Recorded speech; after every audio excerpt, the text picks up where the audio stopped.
예전에 여자친구와 진지하게 미래에 대한 대화 도중 사실 난 무도인이다 라고 정말 진지하게 고백한 적이 있습니다. 그런데 빵 터지더니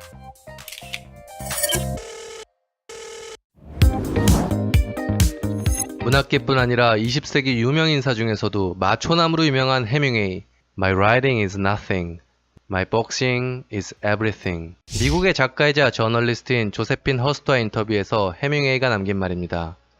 문학의 노벨상을 추구하지 않았지만 때로는 복싱이 자신의 글보다 중요하다고 생각했기에 이런 인터뷰를 남겼다고 합니다. 그런 마초남 해밍웨이에겐 그만의 강자 랭킹이 있었습니다. 강자 랭킹 하면 저는 애니메이션 클레이모어가 떠오릅니다. 강할수록 상위 넘버가 부여되는 랭킹 시스템 때문이죠. 폭주하는 각성자, 그리고 그 끝을 알 수 없는 심연애자, 정말 남자의 피를 끓게 만듭니다. 해밍웨이의 강자 역시 이들 못지 않습니다.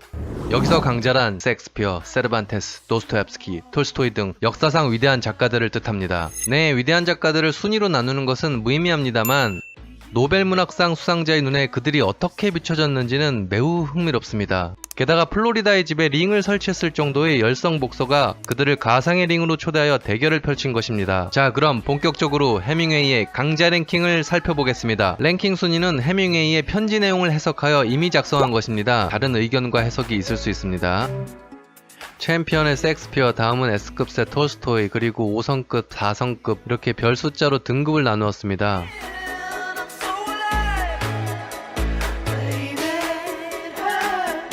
이 랭킹은 해밍웨이가 1949년 찰스라는 출판인에게 보낸 편지의 내용을 토대로 구성한 것입니다. 나는 세계 챔피언이 되는 것 외에는 어떤 야망도 없는 남자이기 때문이다. 20라운드 경기에서는 톨스토이와 싸우지는 않을 것이다. 톨스토이는 대단한 파괴력을 가졌고 영원히, 아니 그 이상 경기를 지속할 수 있을 것이기 때문이다. 만일 내가 60세까지 살 수 있다면 그를 이길 수 있을지도 모르겠다. 어쩌면. 고인이 된 작가들을 때려눕혀보려는 시도를 했다. 먼저 투르게네프를 이겨보려 했다. 그리 힘들지 않더군. 다음으로 모파상과 대결했다. 그에게 양보하지 않을 거야. 그를 쓰러뜨리는데 최고의 소설 4편이 필요하더군. 셰익스피어. 챔피언은 그 누구도 감히 건들 수 없는 존재지. 그러나 트레이닝을 위해서라면 언제든지 기꺼이! 세르반테스와는 그의 고향에서 연습 게임이라면 20라운드 경기를 하고 싶다. 그리고 그를 떡으로 만들고 싶다.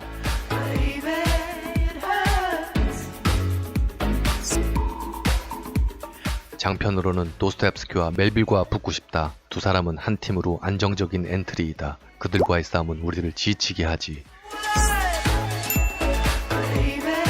그래, 알아. 허세처럼 느껴지겠지만 지저스 크라이, 챔피언이 되기 위해선 반드시 자신감을 가져야 한다고.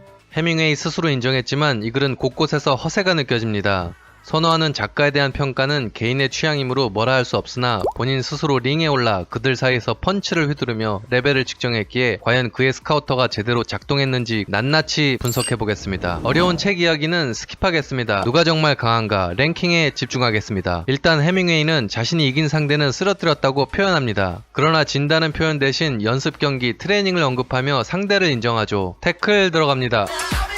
먼저 세르반테스를 지나치게 낮은 전투력의 소유자로 보고 있는 것 같습니다.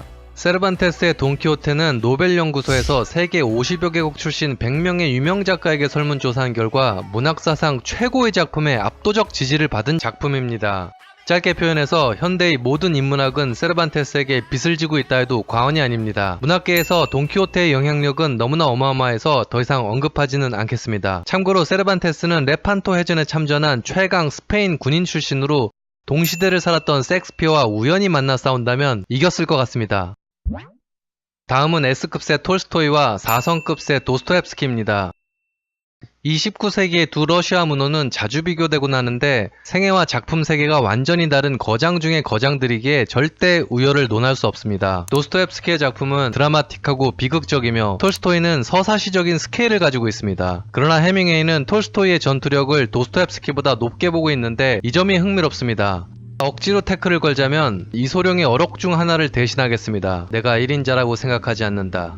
하지만 누군가 나를 2인자라고 한다면 받아들일 수 없다. 네, 도스토옙스키의 작품을 더 높이 평가하거나 양보해도 비슷하게 보지 도스토옙스키를 아래로 보진 않습니다. 프로이트 역시 도스토옙스키의 작품에 이런 말을 남겼습니다. 그는 셰익스피어의 버금가는 자리를 차지한다. 다음은 앙드레지드입니다. 톨스토이가 큰 산인 줄 알았는데 조금 물러나서 보니 그 뒤에 뻗어있는 거대한 산맥은 도스토옙스키였다. 감히 추측하자면 해밍웨이는 도스토옙스키의 감성보다는 톨스토이의 이성적인 면에 더 감명받은 것이 아닐까 합니다.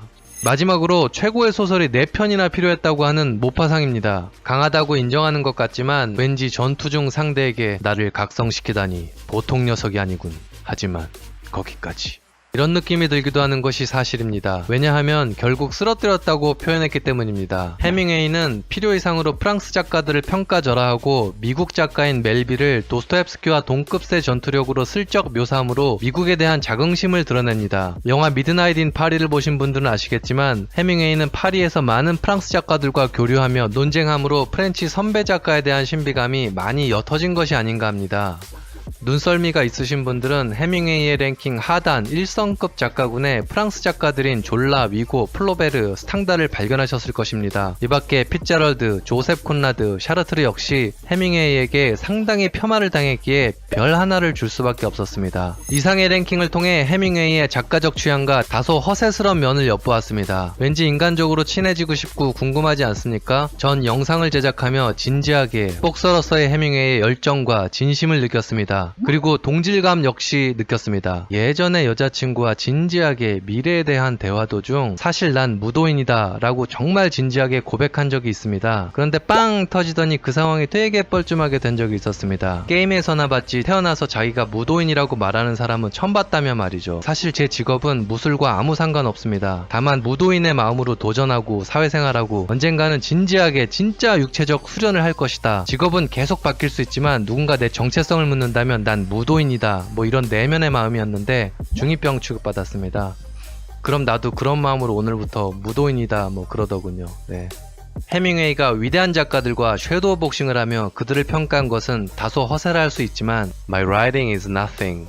My boxing is everything. 여기에 어떤 허세가 있으며 제 고백과 무엇이 다를까요? 저에게 그는 작가가 아니라 복서로 기억될 것입니다. 앞으로 컬처계의 강자를 찾는 여행은 계속됩니다.